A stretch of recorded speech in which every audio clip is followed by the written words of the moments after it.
man. Let's go into these new SCP. Now we already know what SCP Bigfoot is, but this is the infographics iteration of it. It's interesting to see how like each animator or storyteller of the SCPs, like they all have different like styles of what Bigfoot looks like. Usually they all look different across the board, from the rubber to SCP Tales from the Foundation to SCP Explained. They all look different. So let's hop into this. And then we're gonna hop into 499, and then we got into the Daybreak series, and then we got Dr. Bob. So let's go. Joseph and Frank were two lifelong squatchers. No, that isn't an insult. That's a self-given title for Bigfoot enthusiasts who are willing to head out into the woods and search for the legendary Sasquatch firsthand. While most squatchers will go their whole lives without ever encountering one, Joseph and Frank were about to get lucky. They just didn't know what kind of luck. During a journey through the forests of the Pacific Northwest, Frank spotted something moving in the distance. A huge ape-like creature with grayish fur and human-like movements. Yo, bro, that does not look like the thumbnail at all, bro. What are y'all doing? Come on, bro. No, I'm not letting it slide. I'm not letting it slide. Bro, that's such a troll, bro. I'm thinking like, bro, like we about to get some hot shit. We about to get some hot shit. Like we about to get one of these. We about to get these right here. We about to get those. We about to get those. Y'all see that? Y'all see that? Bro, like hey, shout out y'all though. You know, y'all doing y'all thing. I you know, it is what it is. It is what it is. But I got hype. I thought it was about to look tough, but okay. Frank thought he was finally laying eyes on the mighty Bigfoot after decades of searching. What he didn't know was that he just made a deadly mistake. He had looked directly at SCP-1000, and there would be terrible consequences. Frank was excited. He just achieved the life goal of any squatcher. He tapped Joseph on the shoulder and directed him to look in the direction of the creature. Joseph followed Frank's direction and stared into the distance. When his eyes finally came into focus on the ape-like beast, he froze. His brain just short-circuited. 1 second he was about to encounter the holy grail of his hobby, and the next, he was literally brain dead. Joseph collapsed. In the distance, the ape-like creature disappeared back into the woods. Not that Frank even noticed. He was too busy trying to wake Joseph, but it was no use. Joseph was gone, and Frank had no idea why. The headlines read, "Bigfoot killed my friend." Most people either ignored it or laughed it off. Just a couple of cranks goofing off in a forest and one of them had dropped dead. Who cares? Well, one organization cared. The SCP Foundation. Mobile Task Force Zeta 1000. The Foundation's specialized SCP-1000 detail were alerted to the reports. They sprang into action, tracking down and detaining Frank for questioning. They process 1 million loony Bigfoot lovers. I don't think I've ever heard this story before. I don't think the rubber told this story about SCP-1000 at all. I'm pretty sure. I don't think, or at least not this detailed. Every year and usually find nothing, but the death of Frank's friend made it all too clear. They hadn't encountered a Bigfoot, but a real, genuine example of SCP-1000. SCP-1000 rarely ranks among the scariest or most dangerous SCPs, but underestimating the creature is a terrible mistake, because just looking at it gives you a 2% chance of dropping dead on the spot. Frank, despite losing his friend, was one of the lucky ones. The Foundation debriefed him before administering amnestics and making sure that he never venture back into those mysterious forests in the Pacific Northwest region. Director Jones, the site director charged with the management of SCP-1000 populations, was given the information on this latest case of an SCP-1000 related fatality. It was a story he heard many times before. Bro, what is that, bro? Let me see a gray, furry Bigfoot creature that look like that, and we gonna have some problems, bro. Like, that shit is ugly. For Director Jones, they all seem to bleed into one another. So what exactly is SCP-1000? And how did it leave poor Joseph dead in the woods? SCP-1000 is a whole species of large hominid ape-like creatures. They're largely nocturnal, but sightings of the creature during the day aren't unheard of.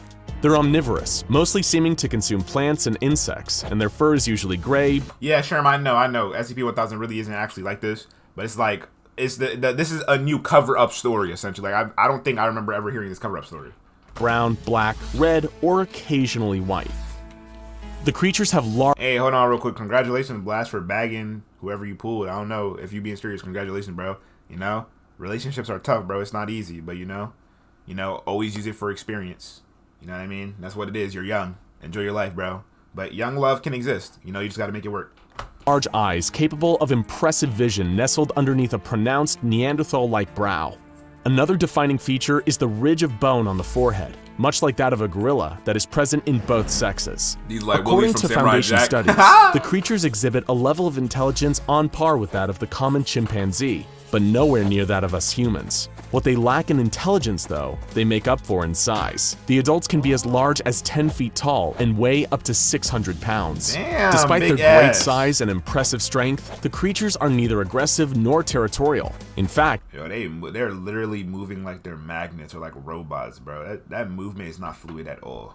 they seem to instinctively avoid humans, mostly residing deep in the forests of the American Pacific Northwest and in the Himalayan Alps. There have been sightings of SCP-1000 on every continent, though the Foundation has taken pains to exterminate all SCP-1000 populations situated near human population centers to prevent a potential disaster, considering the 2% chance of instantaneous death upon visual contact.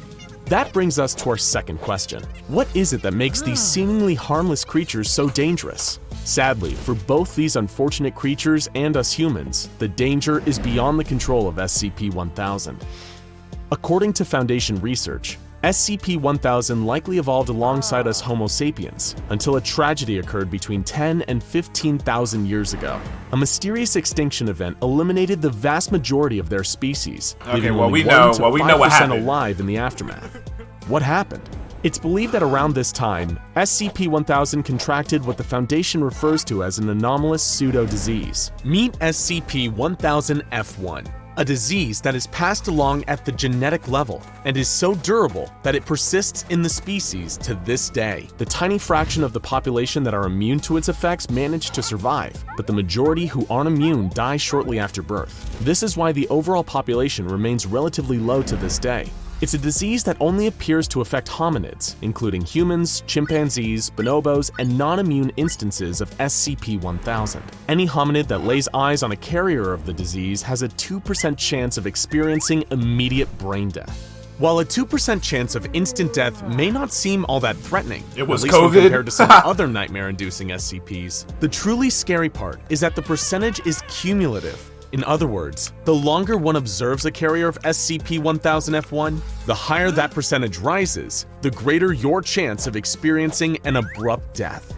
According to Foundation studies, the percentage rises by around 1% every 20 minutes, and the percentage also varies between specimens, with some exhibiting a terrifyingly high death chance of 90% upon viewing. This death chance continues to occur in dead specimens if they carry the anomalous pseudovirus while alive, though thankfully the risk doesn't appear to apply to small fur or tissue samples. The Foundation's true concern actually goes far beyond SCP-1000 themselves. Because of the species' close relation to Homo sapiens, there's a worry that SCP-1000-F1 could transmit to humans, causing our own species to meet a similar fate.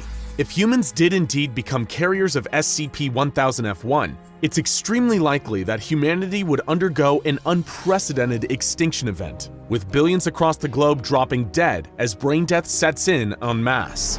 While full extermination of the entire species has been deemed unlikely, this existential threat they pose to humanity more than justifies the occasional culling of SCP-1000 populations.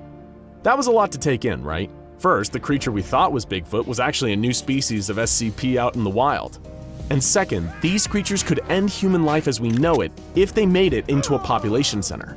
But what you're about to hear next, a dark secret only available to people with Level 3 SCP Foundation clearance, is the most shocking SCP-1000 fact of all. Are you ready? The true secret of SCP-1000 is that what you've just heard is a lie. There is no anomalous pseudo-disease, and SCP-1000 poses no pathogenic threat to humanity whatsoever. Who would spread such a thing? The SCP Foundation, of course.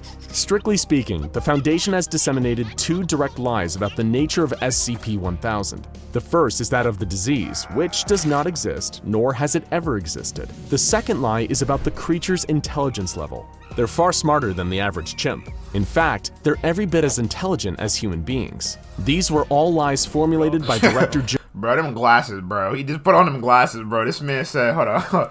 Bro, this man literally said,